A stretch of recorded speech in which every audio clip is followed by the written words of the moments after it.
Hello and welcome to Fantastic Fights, the podcast about a middle-aged man playing adventure gamebooks out loud on the internet. That middle-aged man is me, Hieronymus J. Doom, and this is another bonus episode made possible by my patrons over at patreon.com/HJDoom. My thanks, as always, to that august fellowship. My thanks also to listener Rich for suggesting what looks like a really fascinating book for this episode. This time out we're playing Steam Highwayman Book 1, Smog and Ambuscade by Martin Noutch with art by Ben May. This was released in 2017 and presents us with the tantalising possibility of doing a bunch of steampunk crimes. As I've said before, I'm someone who likes the steampunk aesthetic but often finds its tacit endorsement of colonialist tropes problematic, so I very much like it when steampunk media focuses more on outsiders and ne'er-do-wells, and that seems to be the case with the Steam Highwayman, which promises much in the way of open-world skullduggery in an alternative 19th century Britain. It's also a beast of a book with over 1,000 sections, so it's unlikely that I'll be able to squirrel out all its secrets, but I'll certainly do my best. It's got some quite fetching cover art showing the titular highwayman, complete with goggles and a silly hat, riding his trusty steam-powered motorbike. It does a great job of setting the tone and giving you a good idea of the aesthetics at play. Very nice indeed. Let's take a look at the rules. There's a lot of rules, but I'll try and focus on the stuff that matters. The introduction tells us we're going to be encountering plenty of gamebook classics like keywords, hidden sections, items and the like, which is nice to see flagged up front. There's something of a fussy system for items where you can store up to 12 big items in your big bag, a further 12 small items in your small items box, and a further 12 flat items in your flat items satchel. Honestly, I'm probably going to mostly ignore this. I don't want to try and manage 3 different inventories at the same time as playing out loud. That strikes me as too much of a challenge. You've got a money system, and the money system is straightforwardly Victorian, which is a nice period touch. We are dealing with pounds, shillings and pence. But the text hastens to point out that it'll mostly be shillings, so don't panic too much. There's a nice note about paper money being quite hard to spend for most normal people. Given that there's 20 shillings to the pound, changing a pound note is going to be a problem for many small businesses. In terms of stats, we've got 6, which seems like a lot, but should be okay with 1,000 sections to play with. They are Ruthlessness, which is both how threatening you look and how dark your reputation is. Engineering, which is how good you are at engineering. Motoring involves both handling your vehicle and something the text quaintly refers to as road law. Ingenuity is for problem solving. Nimbleness is quickness and agility, and also used for combat. And gallantry is the appeal of your manners, words and deeds, which feels like it might be in strict opposition to ruthlessness, but we'll see how that shakes out. All ability checks are resolved by rolling 2d6 and adding the relevant ability, and comparing the result against a difficulty number, and this is also how combat works. You roll 2d6, add your nimbleness, and compare the result to your opponent's parry score. If you hit, you cause a wound, and then your opponent gets to do the same. Your parry score is your nimbleness plus the parry value of the weapon you are using. As usual, I'm not a massive fan of gamebook systems that can result in nothing happening, so this doesn't seem like a great system, but at least the number of wounds is low. The Steam Highwaymen themselves can only take 5 wounds before succumbing, so I'm guessing fights are usually quite short. There's a neat little wrinkle whereby healing wounds gives you scars, and sometimes you can get a particularly nasty scar that adds +1 to your ruthlessness. That is a particularly nice touch. You can shoot guns by rolling 2d6 and adding the gun's accuracy to the result, and again, you're comparing that to a difficulty number.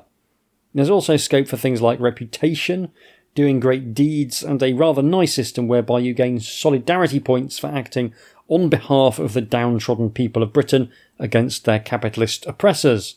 That is a very nice touch. Lastly, you get your trusty A velo steam, a steampunk motorbike of sorts which can be upgraded in various ways, but can also take damage. If it gets damaged 4 times, then it breaks and your adventure is over. Whew, lots going on with the rules, but they all make sense. They're all pleasantly clearly written, and they're all nice and simple. One fun element is that we don't get any rules for actually generating a character in the introduction. That is something that will happen in the text itself, which is always nice so long as it doesn't take too long. So, my Steam Highwayman currently only has a name, which is the suitably heroic Basting Crankdiddle. They also have their trusty Velo Steam. Without further ado, let's play Steam Highwayman, Smog and Ambuscade. There is no formal background section, so we are jumping straight in at section 1. The tarmacadam of the midnight road glitters with dew and reflected moonlight. Over the hills you can see distant furnaces glowing, telegraph towers winking, and airships lumbering slowly across the sky. But here, the woods are dark with secrets. The only light is the hard white beam thrown by the lime lantern of your velo steam. Somewhere in the night is your next target. A steam carriage carrying rich passengers in warmth and privilege, insulated from the struggles of their countrymen by ignorance and indulgence. Little do they expect the sudden and terrible attack of the Steam Highwayman. So, we now get asked a question. How did you come here? And there are 4 options. 1, my master was imprisoned for his inventions. 2, I fled servitude on a guild road train. 3, an early death in the factories of London was to be my fate. And 4, I am a disgraced and penniless heir. So, of these different suggested backstories, I think we'll go for fleeing servitude on a guild road train as our background. This is a lovely way of doing character generation. Picking a background is so much more evocative than rolling dice, and it allows the author to create a series of 4 potential characters, all of whom are balanced in different ways. Yeah, really, really nice. Not that I dislike rolling dice for generating characters. That's one of those things that's just fun in a different way. But I think for a game book, this is probably a much more sensible approach because game books are so hard to balance around randomly generated characters. How many years was it that you toiled for the Haulage Guild? To answer that, you would need to know your age, and even that is hidden from you. Told that you were born to indentured labourers, all you have known is the loading and unloading, the fuelling and mending, the road ruts and the turnpike camps of the freight wagoneers. Yes, you know the roads and their ways, you understand the manners of the hauliers, their customs, their engines, their deals. You can fix, drive and tune any steam engine on the road. But what else do you know of the world, and what else were you ever to learn in such a condition? Nothing. So you ran away. Somewhere there is an engine driver still cursing you and a velo steam rider still puzzling over the theft of their machine. But there is opportunity for one such as you. You have heard tell of the Spencer Cup, the prize for the fastest steam car in the land, and it must be yours. What a deed that will be. You have in your possession a blunder pistol, accuracy 6, a sabre with a parry score of 3, and a grappling iron.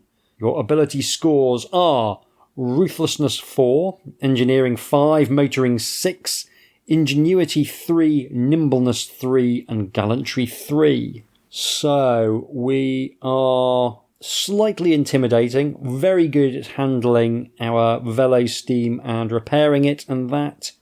Not spectacularly good at fighting, not the brightest perhaps, and certainly not the most gallant. An interesting character, and one that pushes us to play in a particular way and focus on particular kinds of content, so that's really cool as well. I'm going to write down all of my lovely stats. Already the text is pretty nicely written, it's very evocative, but straightforwardly to the point, which is, I think, that is what I look for in a really good gamebook text that doesn't waste words. So let us begin our adventure proper. And now you sit astride a fast machine, armed, ruthless, and shrouded in the dark like a bird of prey in its folded wings. Several wagons and engines pass on the road, but none presents you with a suitable target until a private steam carriage with fashionable oriental stylings makes its way up the slope. It stops a small distance down the road, and you can hear the plummy voice of a passenger berating his engine man. "Get that pressure up, Jackson. We should be in Slough by now. Surely I say at the foot, and then a full steam ahead at the crest." The fireman and driver dismount to check the drive chain. The rich young man who must be their employer gets out to look as well. "Get out of the way, Harris. Look, you're driving her on too little pressure. No wonder the drive is slack." The driver tugs his forelock. "Begging your pardon, my lord, but the pressure's right where it should be for this one. She's new and, The sound of an angry blow to the face rings through the wood. "How dare you, Jackson?" says my lord, his voice rising to a fervent pitch. "She's my engine, and I'll tell you how to drive her."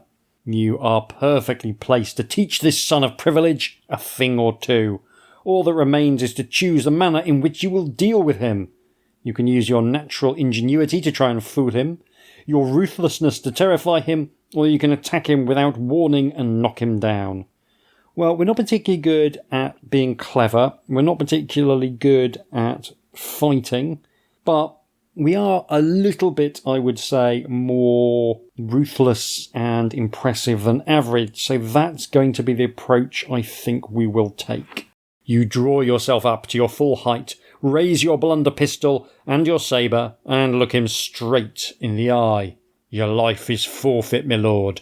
Your life, or the petty purse at your side." Make a ruthlessness roll of difficulty 9 to scare him into giving up. So we have a ruthlessness of 4, so we need a 5 or more on 2d6, that's fairly manageable. And I've rolled a 6 and a 2, so that gives us a score of 8, plus our ruthlessness of 4, gives us 12, which easily passes. The young man quavers and grasps at his driver for support. "Good God, would you kill a man in cold blood for a few coins? I've no wish to die." He tosses you his purse. It contains £3, 10 shillings. So I think that's all in coins, so that's pretty good. And from there we can ride away. The lights of a nearby roadhouse draw you in, and soon you are seated in a warm nook facing the fire, with a tankard of ale and a hearty meal in front of you. The wind and rain are forgotten. The risk and danger have passed, and your heart is beginning to beat at its proper pace. There is a sudden commotion at the door, and a too familiar figure limps in dramatically and falls in a chair. House, I say! I've been robbed on the road. A posse of highwaymen must have been at least 4. Had to fight for my life. House, I thought this was a reputable place. You have no option but to sit back in the shadows as the toff seeks aid. The landlord ushers the young gentleman into an inner room, and the inn servants are sent rushing for hot water, hot food, warmed wine, and every luxury that nobility demands. "You know something about it, I reckon," says a man recognisable as a local miller from his flour dust covering. "What's it to you?" you ask belligerently. Starving crows. "I don't mind if you thieve off a knob or two. Maybe I would if I dared. I just want to know what makes you do it." So we have 2 options. The rich deserve punishment, or the poor need help. I mean, they're sort of both true, but let's focus on the idea that we help the poor rather than punish the rich. "You're right, the poor need help," replies the man. "A mate of mine makes 10 shillings a week on the freight train if he's lucky. He's got a wife and 6 children to support out of that, rent 2 shillings a week and bread rising all the time. Do you know who keeps the price of freight down? The Haulage Guild. If he makes more than 10 shillings, they lay him off for the week and employ some other poor beggar. No, they need help. It's true. Why, Father Bourdain at the church was a-preaching on it just the other day. He's no friend to the rich. Gave up a fat living to come and help the poor folk of Bourne End. So we can decide whether we want to meet this Father Bourdain or not. Where can I meet this Father Bourdain versus Everyone has to help themselves. But I think we'll go and meet this Father Bourdain. Always nice to see a cleric who lives by the words they preach. St Mark's Church, Bourne End. It's not far from here, down by the river. I mean, there's plenty of other churchmen up and down the Thames, but whether they practices what they preaches, well, you'll find out for yourself, I guess. The miller leaves you with your drink, your meal, and your thoughts. What will really improve the lives of the poor? Charity or justice? What can a churchman have to teach you? The fire burns down and you settle into your chair for the night. The Crooked Billet is a small country inn hidden well away from the noise and smoke of the steam revolution. No heavy freight wagons pass this way, nor the private steam carriages of the gentry, and the local folk are suspicious of outsiders. It is an ideal hideout. To take a room here, you will need to pay £2 and tick the box below. So I should have said there is a system whereby certain paragraphs have a tick box associated with them, and you can only take certain options if the box is ticked, or if the box is ticked it'll force you towards certain actions. It does mean that if you want to replay the book, you're going to have to go through and methodically erase all of the ticks you've done, which I don't think is spectacularly user-friendly, but there are ways around it. Like, I'm not actually going to do a tick box, I'm just going to keep track of the paragraphs where I have ticked on my character sheet.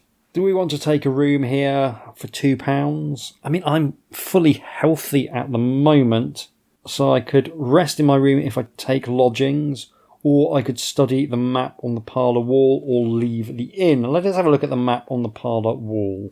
After studying the map for some time, you find several locations ideal for ambushing the carriages of the gentry. Wherever the main routes pass through thick woods or up steep hills, drivers and wagoneers will be particularly vulnerable to gunfire or threats.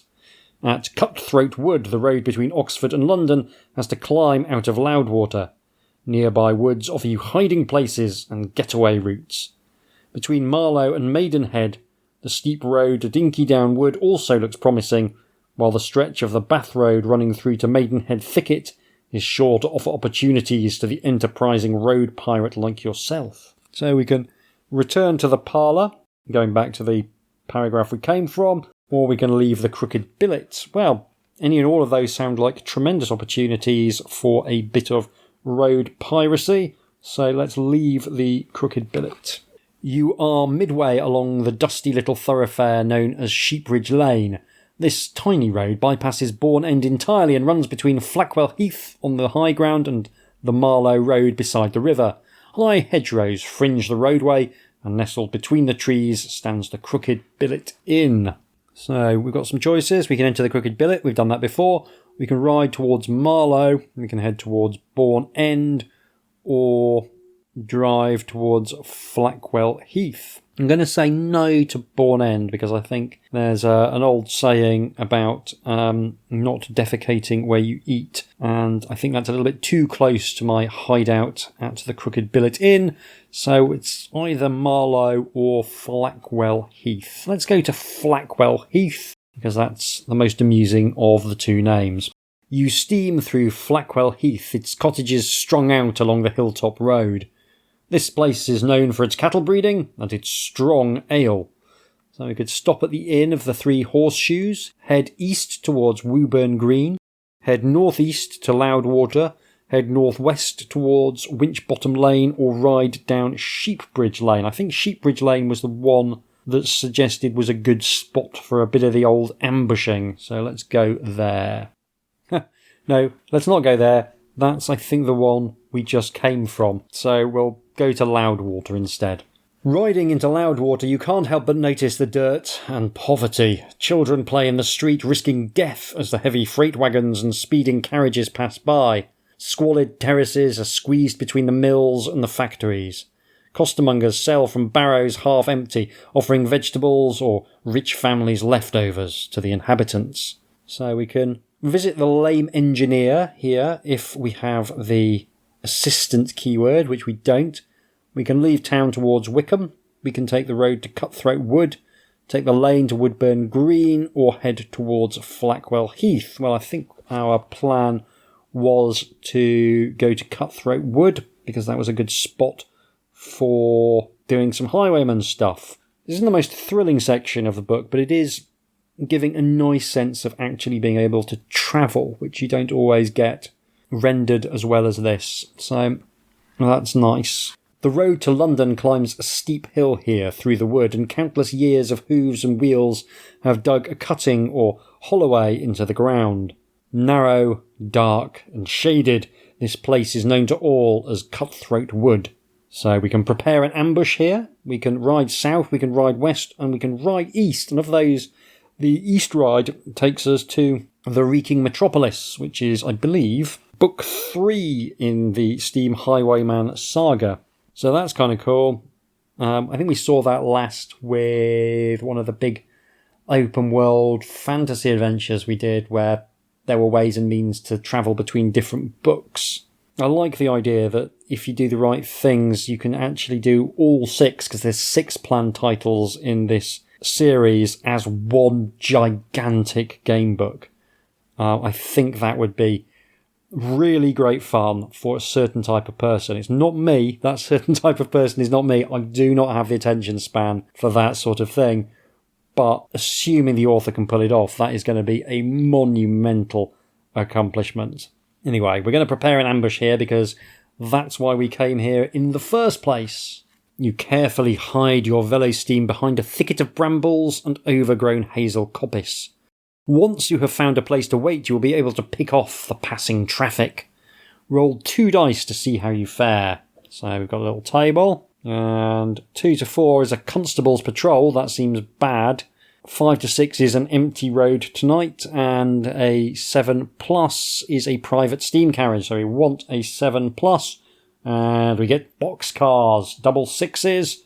We are definitely coming across a private steam carriage. Your waiting has paid off. A private steam carriage approaches. How will you respond? Do you wish to threaten the driver, shoot to kill the driver, swing aboard with a grappling iron, or ride alongside? Oh, choices, choices. Well, we do have a grappling iron, so we could do that. We are supposedly really good at the old motoring, so we could ride alongside. I think that's the one we're going to go for. Let's try and play to our strengths. You kick down the friction igniter, sending a pulse of coal gas to the burner. Your steam pressure rises almost instantly, and you accelerate out from your hiding place. The driver spots you and also accelerates, but the slope is against him. To come alongside, you will need to match speed and manoeuvre over the rutted road. Make a motoring roll of difficulty 8, adding 1 if you have off-road tyres, and 1 more if you have a gas pressuriser. So there's the option, apparently, to upgrade the old Velosteam. That's going to be exciting if we can manage it. But right now, let's see if we can do this roll. So with a motoring of 6, this should be straightforward. And indeed it is. We roll a 7, giving us a total of 13, well over the difficulty of 8. You steam ahead and quickly catch the passenger carriage, despite the driver's desperate attempts to block you. In fact, his efforts only manage to dislodge some of the baggage piled on top of the wagon roof, which comes loose and falls into the road. Do you want to let the carriage escape and rifle the baggage, or pursue the steam carriage further? I think we'll let it escape and rifle the baggage. That seems intriguing. The steam carriage speeds ahead as you turn and coast alongside the fallen luggage. Roll a dice to discover what you find. So this is a d6. So the options are only clothing, a dinner jacket, a bag of jewellery, an ivory fan and a silk scarf, a picnic hamper, Yogi's favourite, or a gentleman's valet kit, which has a razor and a bow tie in it. The bow tie gives you +1 gallantry, which I rather like. The razor bizarrely has a parry of 2 and adds +2 nimbleness. I'm not sure why having a straight razor makes you faster on your feet. Does that only apply in combat? Maybe that specifies that it only applies in combat. Anyway, I rolled a 1, which means that I've got myself a fancy dinner jacket. Woohoo! I'm sure that'll be of enormous use to me at some point in the future. Maybe I can fence it, perhaps, at some point. Anyway, we'll find out. So, you are riding down Glory Lane between Woburn Green and the London Road. Buzzards wheel overhead, watching the verges and the roadside. So we can enter Cutthroat Wood, we can enter Windsor Wood, and we can head south to Woburn Green. Now, I have a feeling if we enter Cutthroat Wood, we can actually repeat the ambush encounter as many times as we like, which is sort of fine, but it does push this to feeling more like a video game than a game book to me. This is kind of one of my issues with open world game books. The ability to repeat encounters always feels a bit weird to me and kind of takes me out of it. I don't think it's a bad design. I think it's entirely down to your personal preference, whether you like that sort of thing or not, but it's not sort of what I'm always looking for. I'm looking very much for stories, but it does make sense to have that encounter be repeatable. I like that. There's a few different ways it can pan out. So even if you are repeating it, it's going to feel, hopefully, a little bit different each time. That's nice. But let's go from Cutthroat Wood to Windsor Wood. No, let's not. Let's go to Woburn Green and see if there's anything of interest there. Woburn Mill stands beside filthy ponds in the centre of town. A massive coal deposit towers over rows of terraces, their windows smirched with soot and grime. The steam revolution has gripped Woburn Green like nowhere else. The ready supply of water from the River Wye has resulted in the mushrooming of factories and depots, terraces and slums. Close to the road to the capital, and linked by telegraph to the computational heart of the empire at Maidenhead, Woburn Green is an industrialist's heaven and a labourer's hell. Day and night, furnaces roar with flame fed by coal brought down from the north. That coal stands in depots watched over by the men of the coal board in their black and yellow livery. With a finger in every pie, the board can profit from every engine in the land. So, very evocative prose again, but also beautifully concise. We've got some options to look into a drinking house. We can head up into the wood, or we can leave town. Let's go and have a look at a drinking house. I feel the urge to try and get into some kind of scrape that isn't just waiting for poshos in the woods. There is no sign over the low door and no bar inside the front room. A few slovenly workers are sat on the benches by the light of a single window, drinking from tumblers of gin, laughing, arguing, rolling dice. This is not a refined place or a particularly safe one. The looks of desperation in the faces of the men and women drinking here indicate that you are as likely to be a target as a guest. So we have a choice. We can order some gin. We can buy a round of drinks and listen for rumours. We can ask about the Compact for Workers' Equality. Ooh, that's intriguing. Or we can leave. I think maybe there could be problems with just openly asking about the Compact for Workers' Equality. They sound like revolutionaries of a sort. So I think the thing to do is going to be to buy a round of drinks and try and pick up some chat.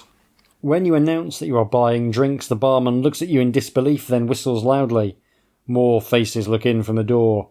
"Drinks are on the stranger," he announces. "Come and get 'em." If the behaviour of the drinkers was coarse before, then it is nothing compared to what you experience now. A scrum quickly develops around the bottles. Cups and beakers are broken. More and more drinkers pile in from the street outside. A brawl starts over who has the right to enter and who doesn't. Nobody gives you any attention at all until the gin runs out. "You owe me £8 and 6 shillings, says the barman. "That'll cover the drinks and the breakages." So £8, 6. I don't have £8 and 6 shillings, so I guess I can't pay up. The barman is not pleased. "We'll take what you owe one way or another." He whistles once more and a pair of workmen with shovel handles appear at the door. "Help me beat the loose change out of this blighter's pockets," he says. The barman and his friends are now going to fight me. They have a weapon of clubs, which have a parry of 2. Their parry score is 9, apparently. That's hard to hit. Their nimbleness is 5, and their toughness is 9. Yeah, sorry, there's some strangeness with how the stat block is presented, because the clubs are listed as parry 2, and the barman and his friends have a nimbleness of 5, which should mean that their parry score is 7, but it's not. Their parry score is 9, and I don't know why you would do that. Why would you list the parry score of the clubs if you're then going to ignore the very rules that you've set out for how parry scores work? That is a peculiar choice. Why not just give them a parry score, a nimbleness, and a toughness, and list the weapon as clubs for flavour reasons? Anyway, doesn't hugely matter. I have made a boo-boo, and I'm almost certainly going to pay for it with my life. The way the combat works, I'll be adding my nimbleness of 3 to 2d6, which means that I'll need a 6 or more to hit. They'll be adding their nimbleness of 5 to try and beat my parry score of 6. So they're going to hit me every single round, and they've got 9 toughness. So it's not physically possible for me to win this fight, I don't think. So I don't even need to roll the dice, I'm just going to be defeated. Not an auspicious start for my career as a sabre-wielding fighter, so we'll find out what happens if we get defeated. Once you are knocked down, the drinkers clumsily strip you, take your money, all of your possessions, and go on a further drinking spree in other gin shops of Woburn Green. You are left on the cold flagstone floor, and when you come round and gingerly feel your broken bones, you realise that your only hope is to get out of Woburn Green as quickly as you can. Are you a friend of Mr. Hibbert? I am not. Are you a friend of the Lord Dashwood? I am not. Do you have the code word adoption? I do not. Do you have the code word ashen? I do not. Otherwise, turn to a different section. With no one to help you and nowhere to turn, you really are in a dire situation. Perhaps it is time to end this desperate way of life. Although you manage to make it to the night-shrouded outskirts of High Wycombe, somehow you are unable to go any further and fall from your velo-steam. Count your scars. I have no scars at this time, so maybe I might just survive. A poor woman takes pity on you and brings you under her roof. There you slowly recover your strength, but it takes several weeks before you are fit to ride again. Convert any wounds you have into scars and check for intimidating scars. Excellent. So I've got 5 wounds. That's 5 scars. I do like that running out of health is not an instant kill. That's very cool. Now we can try and see whether any of these scars have turned into intimidating scars. So it's 11 plus on 2d6 for each. So scar 1 is intimidating. Scar 2 is not. Scar 3 is not. Scar 4 is not. Scar 5 is not. So we add +1 to our ruthlessness, bringing it up to 5. You don't ask the woman where your money has gone, but presumably she took it in payment for your stay. Your velo-steam is in the same condition as when you last saw it, and your wanted statuses are unchanged. When you leave, you realise that you never asked the poor woman's name, and she never told you.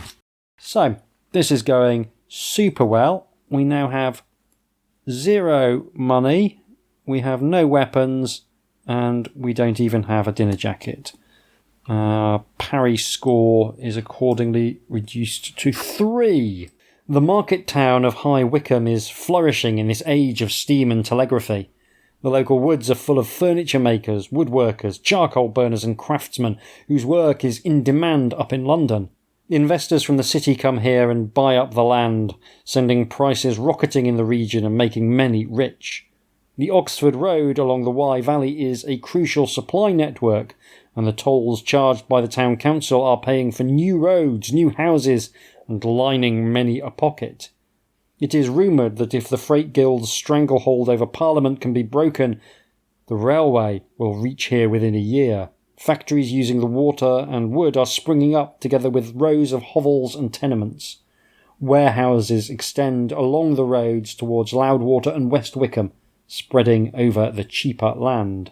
So, with no money, we are going to struggle to really do much here, because we can visit the bank, we can head to the market, we can enter the Red Lion Inn, or we can visit the freight yard. I guess the freight yard, maybe, given our background, that might be the best option. The freight yard at Wycombe is a long, thin strip of ground beside the filthy river, walled with a tall brick enclosure designed to prevent pilfering. The various groups of hauliers and freighters unload and refuel in their different corners of the yard, maintaining an uneasy peace under the overseer's watchful eye. The Haulage Guild maintains their own watering station and canteen along one wall. One driver is complaining about the constable checkpoints that are springing up on the outskirts of the major towns. "I ain't got nothing to hide. No, siree, but every time they stop us to check our cargo, it's another 40 minutes added onto the run. Have to get the pressure up again and the pipe's swelling while we stand." You overhear another driver advising, "Well, there's no need to pass the Marlow checkpoints at all. You simply have to head to Honeysuckle Lane from Handy Cross over to Bovington Green," she says. "If your engine will take the slope, that is." So, nice bit of information there. We've got some options. We can look for Comrade Robin if we have a heavy parcel. We can talk with the Guildsman if we have a Guildsman medallion. Or we can leave the yard, which is the only option we actually have. Okay, that sends us back to the market town of High Wycombe, where I guess we will head to the market. Maybe we can pilfer something. The marketplace at High Wycombe is surrounded by fine buildings and shops. Traders and craftsmen come from far and wide to buy and sell here. So there is a dizzying array of things for sale. If we had any money at all, we could get a replacement weapon in the form of a club for 3 shillings, so that's cheap. A new sabre would set us back £3, however. Various bits of jewellery that I think we're mostly expected to sell. A few handy bits and pieces. A picnic hamper you can sell for £2 if we'd got that from the bit of brigandage we did. Some useful clothing that you can buy or sell. So, if we'd had a dinner jacket, we could have sold that for £2. That would have been pretty cool. Anyway, there's nothing we can buy here, which is a shame, but I guess for future reference, the marketplace at High Wycombe is a great place to go and offload a bunch of moody goods that you've stolen from the rich. So I guess we've got no real option but to leave town. Do you need a way of making money? I guess that we're just going to have to try and intimidate someone into parting with their cash. You leave the smog and wickedness of High Wycombe behind. Which way will you turn? Do you want to go to west on the Oxford Road, up the hill to Handy Cross, eastwards on the main road, or over the hill towards Winchbottom Lane? Let's go over the hill towards Winchbottom Lane. There is a map, by the way. You don't have to just rely entirely on a sort of a mental map. We are the area surrounding Marlow, so we are, I guess, at the north edge-ish of the map. Not the very north edge, but almost as far north as you can go, almost in the centre of the map. That's High Wycombe. If we go to Winchbottom Lane, that will in theory get us to Horton Wood, which we could use to ambush someone. So that might be a good plan. We'll do that. Winchbottom Lane runs down the bottom of one of the steep enclosed Chiltern valleys that are so common around here. An isolated barn stands here at a junction, and up on the hillside to the west stands Hard to Find Farm. So we can visit Hard to Find Farm if we want. We can take the road southwest, or we can take the road east. I think we'll head southwest because that, I think, leads us to the woods. You are riding along Winchbottom Lane out of sight of the busy freightways hidden behind the hills and the thick boughs of Horton Wood to the south. So we can go up the hill to Handy Cross, uphill and east to Wycombe. Just come from there, or we can go into Horton Wood. We'll go into Horton Wood. The dusty lane falls quiet as you ride into Horton Wood. No birdsong, no steam engines other than the finely tuned whir of your own brass and iron wonder. Roll a dice to see what you encounter. So the choices are a historical ecologist, well, that's exciting. Just ride further into the woods, or a mound of leaves, and we are riding further into the woods. The trees of Horton Wood block out any sound. Once you quieten your velosteam, it is silent beneath the boughs. So you can ride south out of the woods or ride north to Winchbottom Lane. Let's ride south, I guess. I guess it's just pick a place on the map that you fancy going to as much as anything. Let's go and visit Little Marlow south of the woods. Halfway between Bourne End and Marlow stands the village of Little Marlow. The low thatched roofs of the cottages are in poor condition, green with moss and damp, and the squat church looks unloved, its graveyard overgrown and overcrowded. Lowering over them stands the grey mass of the Marlow workhouse. So we can head to the workhouse. We can take the road down towards Marlow proper, travel on towards Bourne End, up to Handy Cross, or turn up the lane to Horton Wood. Do you know what? I think if I'm playing this on my own time, there's a very strong likelihood that if there's an interesting encounter in somewhere like Horton Woods, I feel like I'm just going to fudge the die roll so that I actually get it, because I can just go back and forth as many times as I like, I think, and just grind it until I roll the right thing. I guess there's a chance of rolling maybe something bad. It does feel a little aimless to just sort of have nothing happen. And I get random encounters, sometimes nothing does have to happen, but I always feel as though that should be some kind of last resort in design terms, whereas it seems quite a common approach here. Anyway, we're in Little Marlow. Let's go and visit the workhouse. The workhouse stands on the outskirts of Little Marlow behind a tall brick wall. It is a bleak place where poor people in plain clothes sit around, the children picking oakum apart into shreds, the women segregated into their own part of the yard, toiling at vats of laundry. The men, all unqualified for work in some way, knocking stones into gravel for the roads. Visitors are not welcome, unless they bring a donation, which I don't have, so I have to leave. A lot of this seems to be quite dependent on what you've done elsewhere. I guess there is a problem from the point of view of a recorded playthrough, in that what I really need to do now is just make my way to Cutthroat Wood and grind ambushes until I either die or I get enough money that I can actually buy things and do things. And that can be quite a fun thing when you're playing on your own, but it's not necessarily the most thrilling thing to listen to. So I'm just going to have a look at a few more places and then we're going to call it a day. I am enjoying this. I'm struggling to really bring it to life, I feel, as a recorded game book, but I can see lots of nice things in the design. Let's go to Marlow proper. The road slopes gently down to Marlow. You pass some large iron tanks being refilled from a massive water bowser almost blocking the road. Then a gang of navvies are digging a trench along the streets, laying a new sewer pipe. I mean, one of the things I love about this is how well it is written in terms of capturing an essence of a steampunk Victorian Britain. That, I think, is really, really strong. And it makes travelling about the place very, very pleasant. I am not wanted by the constables, so I can continue down to Marlow. Marlow is a prosperous and self-satisfied little town, fat from the tolls on the Thames barges passing through the lock and the steamers that cross over the suspension bridge. The high street is lined with shops and wholesalers, and the chimneys of the weathered brewery send out a thick smoke tinted with gold. So we can visit Hunt's Hardware, the Ship Inn, the Two Brewers, All Saints Church, the Freight Yard, and the Weathered Brewery and Marlow Lock. So that's a good set of potential encounters.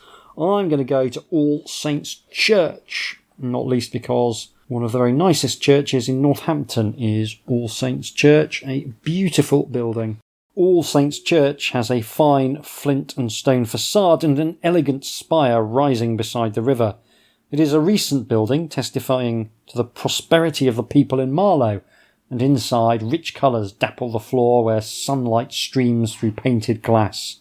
A poor box stands by the door and the sound of music flows from the direction of the organ. Now you can linger and listen to the music, make a donation, or leave the church. Well, we've got no money, so we're going to have to linger and listen to the music.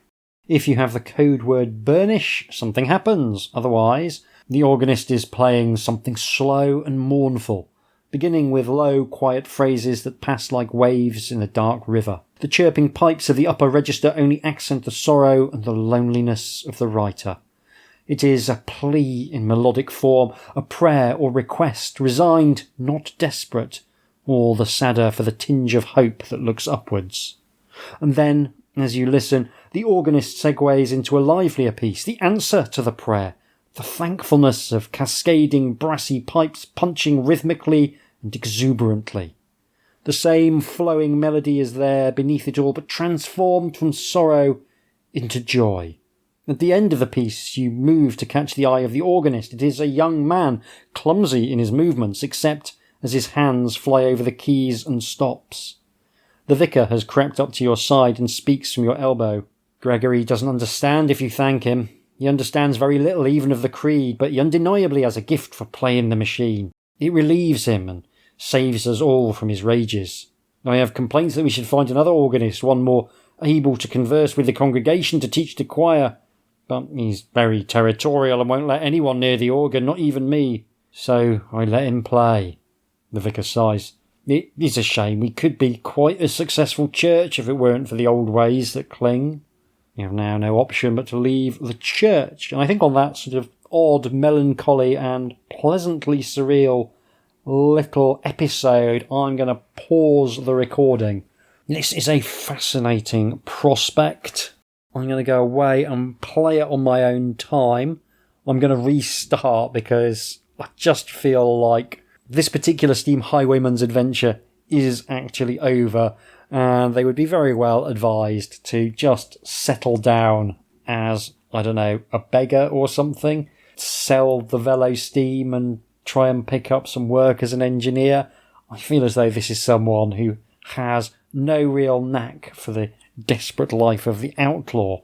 And it'll allow me to choose a different background. That'll be interesting. I'll try and pick someone who's maybe a bit better at fighting, because I do seem to have a talent for getting into fights. But yeah, I've had a nice time with it. I'm really looking forward to playing it on my own time. I'm going to go and do that now, and I'll be back for you in just a few moments with some closing remarks. Tatty bye. I won't lie, I was a little disappointed with that as a recorded playthrough. It felt a little bit aimless and a bit devoid of action. There's a couple of reasons for that which I think are interesting, and one reason that isn't remotely interesting. The not very interesting reason is simply that I screwed up by failing to follow up on the hint that the miller gave me. That was a very clear signpost to a good place to begin my adventure. If I'd followed that up, I could have met a priest, who would then have given me a pointer towards another potentially interesting plotline. Instead, I had a kind of cycling holiday in the Chilterns and then a fight with some locals that went badly. All in all, not a great example of me working at my very best. Slightly more interesting in terms of why I wasn't super happy with the recording is simply that I think open world books are quite hard to show off to their best advantage by recording for an hour and change. I think Steampunk Highwayman is very nicely written, but the nature of the book means that you'll often be traversing several paragraphs in a row, describing, travelling between the various nodes that contain the actual encounters. That creates a very different rhythm to something like a fighting fantasy book, where you'll probably have fought 3 different monsters and talked to a bunch of weird old men in the same space. I do enjoy an open world book, and I do want to feature them on the podcast, but it may mean changing my approach in the future, because I do always want to show off the books at their best. It's probably just a case of being a bit more judicious in terms of what I choose to record out loud. The other element that I think makes open world books struggle a little in the format of this podcast is how a lot of the encounters tend to work, especially here. You either have relatively brief set pieces that don't connect to any larger narrative but are broadly self-contained, or you have bigger encounters which make use of the geography and thus take a long time to resolve, and indeed may not get resolved in the course of a recorded playthrough. It all leads to the recording potentially feeling quite bitty compared to something with a more focused narrative.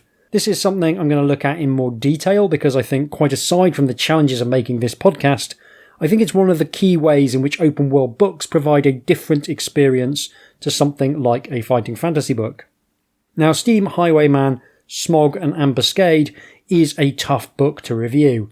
I have had a thoroughly good time playing it, but I think to really explore it in the kind of depth I would apply to a standard game book is almost impossible in the time I have available.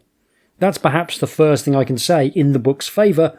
There is a great deal of content here. At more than 1,000 sections, it is comfortably the biggest book I've ever covered in the podcast, though the first Legendary Kingdom book comes quite close at just over 900 sections. That is certainly the book that Steam Highwayman feels closest to in design terms as well, though I have to say I think I like Steam Highwayman a little bit more. All being well, there should be 6 books in the Steam Highwayman series. There are 3 currently out. A 4th has just successfully funded on Kickstarter and is in preparation. That's great to see. And the idea is all 6 books will form one single continuous adventure which will allow you to travel the length and breadth of Victorian England. And I really hope he manages to complete the full series, because that is going to be an awesome undertaking, even though you'll probably want to clear your schedule for several months to do it. With over 1,000 sections, there's a lot of content to get through even in this first book, and although I have spent a considerable chunk of time playing it, I don't feel like I've come close to exhausting what's on offer here. When you create your character, your backstory pushes you towards different bits of content that tie in with your background and the stats you've generated. With my most successful character, I spent most of my time going about with the revolutionary Compact for Workers' Equality, which felt like a really good fit with the background, but a character with more high-status origins will be pushed towards a more socially ambitious scheme. What's really nice is that quite a lot of the different plots gently cohere towards the same loose finale. It's a finale in the sense of feeling like the culmination of several different plot strands, but of course you can continue your adventures for as long as you like, and if you feel there's nothing left for you in this area, other books and other locations await. I, for one, cannot wait to find out what happens once you investigate the capital, London. One advantage that open world books have is the way that you can spread a relatively simple encounter over a wide area. You can meet someone who wants a few bits of tech to help with their steampunk research, and then go out into the world and slowly begin accumulating the things they need, even as you get into other scrapes and pick up other missions. The actual quest, find a few bits, is very simple, but the spread out geography and the ability to revisit places makes it feel much more involved, because it takes a long time to get everything, even if the content isn't technically very difficult. You can also be doing multiple quests at once, and that ability to dip in and out of different plot lines as you traverse the landscape is really, really impactful, feels great. One thing it reminds me of is the action role-playing game series Diablo, because in both of these, time can be a unit of difficulty. One difference between a really skilled Diablo player and a scrub like me is often how quickly a skilled player can farm a location by killing all the monsters in it and taking their loot. Faster farming means more loot drops, and that means better loot overall. Time is a resource no different from stamina or luck in a fighting fantasy book.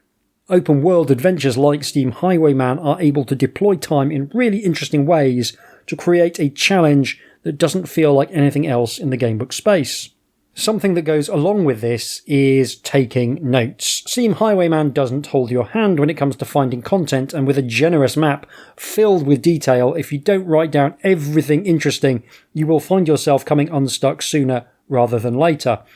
I'm terrible for this sort of thing. I did eventually start writing notes as I was playing because I'd got really, really confused, but I did it too late. And really, you do need to be doing it from the start because there's a lot of places that feel quite similar, and you'll never be able to remember which plot point ties to which specific village or small town in rural England. I think this is one of the weaker elements of the book. The various towns and villages do tend to feel like they're merging into each other.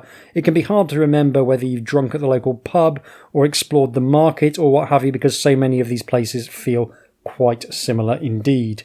And I don't want to oversell this criticism, because actually it's partly a function of having really strong world building.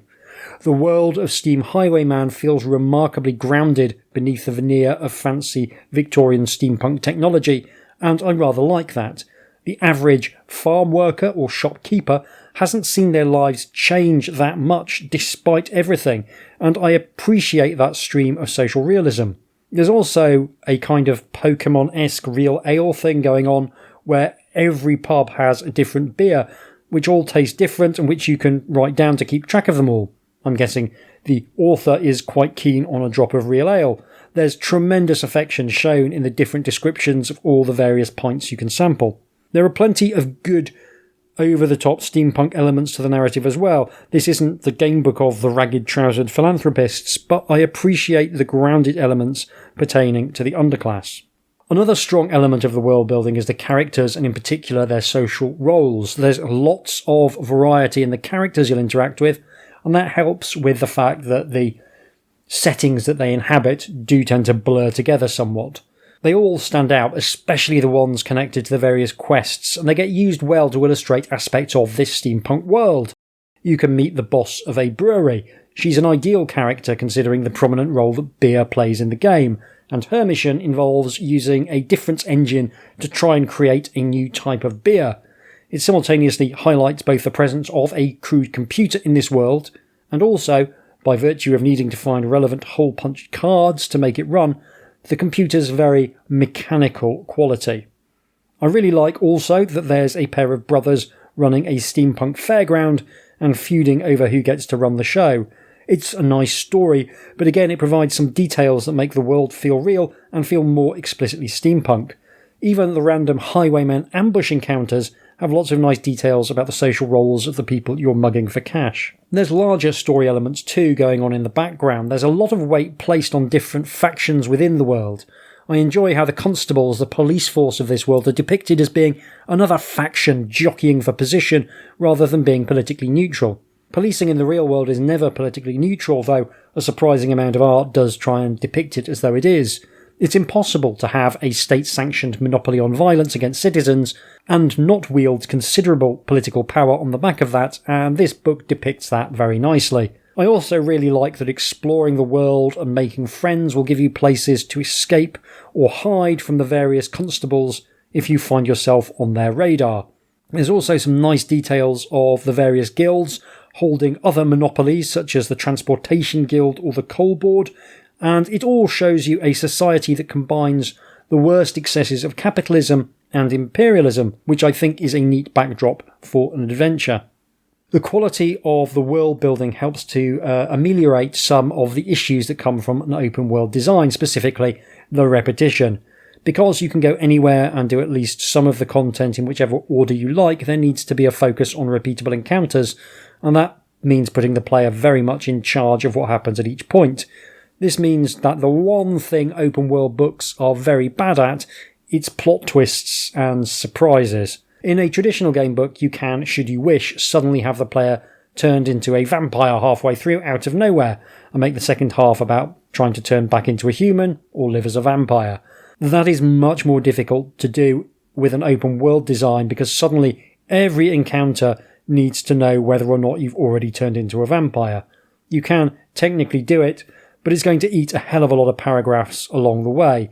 It's just not very practical. And this is something you also tend to see in open world video games, where you can follow a massive long plot line that in theory has a really big effect on the world, and then you can go to another area and find that people are treating you exactly as if none of that had ever happened, and it's quite jarring. So that ability to do big narrative shifts is something I do tend to miss with open world gamebooks. However, repeatable areas do open up some interesting opportunities because you can have some elements of the area change on subsequent visits, which is a cool effect. This could be something crude like no longer being able to visit a building because you burned it down, or something fun and subtle like just getting different bits of gossip on different visits to the local pub.